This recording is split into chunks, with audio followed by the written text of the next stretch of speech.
Good morning everyone. मैं Sheetal Bakre, stock broker and numerologist. क्या लग रहा है, मार्केट ऊपर की तरफ मूवमेंट कर तो रहा है। 17,000 मतलब 16,995.50 टच करके वापस मार्केट थोड़ा सा नीचे। यस, यही होती है शुरुआत। जब कभी मतलब लाइक आपको कभी भी ऊपर की स्टेप पे जाना है तो हम लोग थोड़ा सा पीछे आता है फिर आगे बढ़ते हैं। यही फंडा मार्केट यूज कर रहा है अभी के लिए।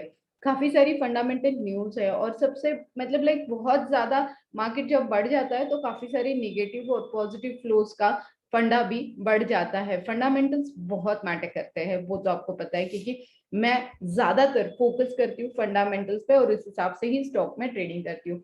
अब मार्केट बहुत ज्यादा बढ़ रहा है, कितनी रिस्क ले, पिक मार्जिन बढ़ रहा है, उसका एक आप ट्रेस लेके बैठे हो मार्केट में। क्रूड ऑयल बढ़ रहा है, क्रूड ऑयल क्यों बढ़ रहा है, उसके हिसाब से मार्केट में क्या मूवमेंट रहेगी, इन सारी बातों के लिए आज मैं आपसे डिस्कस करने वाली हूँ। क्रूड ऑयल 72.75 था, बढ़ चुका है। डॉलर 73.25 है। बॉन्ड यील्ड जो है वो 1.31 है और वीक जो है वो 13 है और पीसीआर रेशियो जो है वो 1.49 है। अब आप बोलोगे कि हर बार शीतल ये सारी चीजें बताती है, तो फंडामेंटल जब भी आपको देखना है तो आपको पीसीआर रेशियो और विक्स मोस्टली देखना है। बॉन्ड यील्ड का इंटरेस्ट देखना है, बहुत फोकस करना पड़ता है जब आप फंडामेंटल इन सारी चीजों की स्टडी करते हो, तो ये मैटर करता है। क्रूड का ऑयल क्रूड रेट का जो रेट है, क्रूड ऑयल का रेट है, वो भी बहुत ज्यादा मैटर करता है। आईडीए मतलब जो नाम की जो कैटेगरीज है, अगर आपने देखा होगा तो चार जगह पे जो मतलब जो स्ट्रांगली इम्प्लीमेंट करता है वेदर के ऊपर, इससे जो नुकसान हुआ है वो लुइजियाना स्टेट में बहुत ज्यादा नुकसान होते हुए हमने देखा है। जो यूएसए में स्ट्रोम फिलहाल छा रहा है, उसकी वजह से डेंजरस एक सर्कल बन सकता है, क्योंकि ये स्ट्रोम जो होता है ये काफी नुकसान करता है। तो इस वजह से क्रूड ऑयल पे इसका इफेक्ट होगा, क्रूड ऑयल पे इफेक्ट होगा, क्रूड ऑयल का रेट बढ़ेगा, क्योंकि प्रोडक्शन में कहीं ना कहीं रुकावट आएगी। डिमांड बढ़ेगी बट प्रोडक्शन नहीं हो पाएगा, प्रोडक्शन नहीं हो पाएगा तो डेफिनेटली उसका असर हम लोग रेट पे देखेंगे, क्योंकि डिमांड बढ़ जाएगी। तो यस, मार्केट के लिए अगर क्रूड ऑयल बढ़ता है तो आपको तो पता है कि क्रूड ऑयल अगर बढ़ता है तो मार्केट के लिए थोड़ा डेंजरस उसे बोल सकते हैं हम लोग। 10 to 20% आप लोग उसको डेंजर जोन में लेके जा सकते हो। ओपेक प्लस मतलब 1 सितंबर को ओपेक ओपेक प्लस 2021 की वर्ल्ड वाइड मीटिंग है। जो डेल्टा वायरस, अगेन हम लोग काफी सारी न्यूज देख रहे हैं, वायरस का इफेक्ट हम लोग देख रहे हैं, 4 जोन कोरोना की बातें की जा रही है, काफी सारे कंट्रीज में वापस लॉकडाउन होते हुए हम लोग देख रहे हैं। हमारे कंट्री में भी 2 वैक्सीन कंपलसरी है, तो हम लोग हर जगह घूम सकते हैं, अदरवाइज हमें एंट्री नहीं है। तो ये जो सारे नए रेस्ट्रिक्शंस आते हैं ना, इस वजह से भी काफी इफेक्ट हम लोग देखते हैं। तो यस, 4 लाख प्रति बैरल मतलब उसका प्रोडक्शन हो या नहीं हो तो किस तरीके से हो, नहीं हो तो क्यों नहीं होगा, ये सारा डिसीजन कल हमें पता चलेगा। चीन सितंबर में 2021 सितंबर में रिजर्व में से मेटल का ऑक्शन करेगा। हमारे यहाँ की मेटल कंपनीज के लिए बहुत बेटर रहेगा। अडानी ट्रांसमिशन जो है वो 7 लाख स्मार्ट मीटर बिठाने के लिए योजना बना रहे हैं। अब देख लीजिए, इतनी छोटी छोटी बट बहुत इंपॉर्टेंट न्यूज होती है, जबकि आपके हाथ में रेडीमेड न्यूज़पेपर होता है, एप्स होते हैं, बट आप लोग देखते नहीं हो। बट देखने की अगर कोशिश करोगे तो डेफिनेटली मार्केट का एक स्ट्रक्चर आपके सामने आ जाएगा, मार्केट का एक वे आपके सामने आ जाएगा।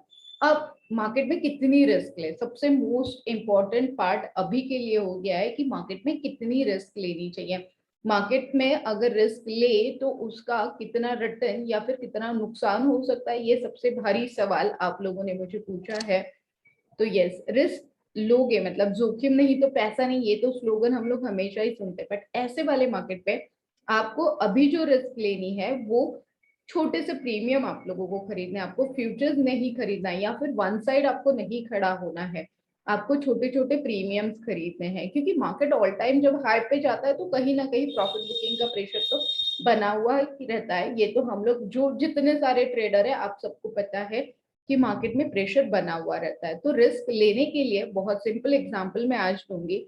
मैंने अभी सितंबर में, मुझे लग रहा है एलएनटी ऊपर जाने की कोशिश करेगा, मतलब as per fundamental as per technical अगर सारी चीजें देखोगे तो कहीं लग रहा है कि 1740 के आसपास एक बार ये जा सकता है, तो जा सकता है।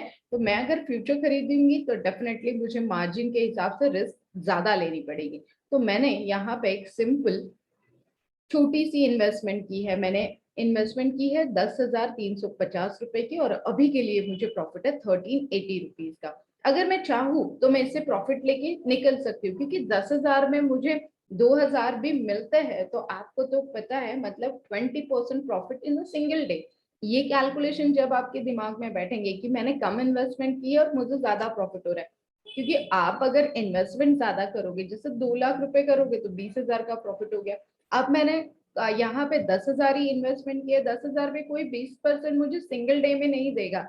बट अगर ये मार्केट, मतलब स्टॉक मार्केट, अगर आपको 10,000 में 20% सिंगल डे विद इन, आप यहाँ पे देख सकते हो 11:28 हुआ है, और 2 घंटे में मुझे 20% रिटर्न मिल रहा है, तो मैं एग्जिट करके निकल जाऊंगी। So that is the reason कि आपको इसी तरीके से छोटे छोटे ट्रेड करने हैं, और छोटे छोटे ट्रेड करने के बाद आपको समझना है कि किस तरीके से हमें काम करना है, और किस तरीके से हमारे पॉकेट में, एट द एंड आपको पता है मेरा एक ही होता है कि पॉकेट में पैसे कैसे आने चाहिए। हर एक के पॉकेट में जब पैसे आएंगे तभी तो हम लोग मतलब हैप्पीली मार्केट में सरवाइव कर पाएंगे। तो इसीलिए ये सारे टेक्निक्स अगर आप यूज करते हो तो डेफिनेटली आपको स्टॉक मार्केट में भी प्रॉफिट बहुत अच्छे से होगा। Thank you.